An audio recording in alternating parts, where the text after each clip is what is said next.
Txalo bat?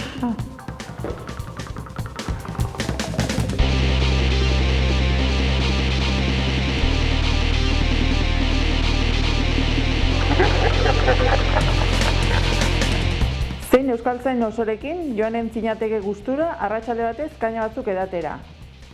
Mirian Urkiarekin, iruditzen zait deskubritu dudala oso emakume jator eta interesgarria. Zein euskaltzainekin joanen zinateke urtebetez hiztegi bat sortzera. Mirian Urkiarekin, ze bere arduratzen da zuzen ere hiztegia egiteaz, baina nik uste dut aspertuko ginatekela. Orduan Adolfo Arejitari esango geniokela bizitaren bat egiteko. Euskal poeta asko aipatu zenituen euskaltzaindiko sarrera hitzaldian.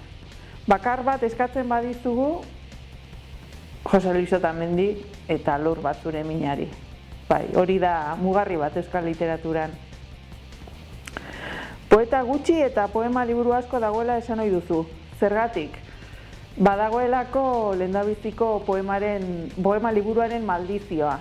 Alegia, jende askok idazten du poema liburu bat hainbat arrazoirengatik, personalak besteak beste, eta gero kontua da ezin dula jarraitu bere gertakizun hori edo pasatu zaion hori pasatu delako, hain zuzen ere. Emakume literaturari buruzko mahai inguruak horretatzen diozu. Zergatik, desgrazian erori nintzen esaldi hau esan nuelako, batzui ez izaien bat ere ongi iruditu. Uste dut nire gabezietako bat dela, ez daugadala eginda gogoeta feminista bat. Oso rudimentarioa naiz eta gauza gai horietan eta iritzia ematea zaila egiten zait, egia esan.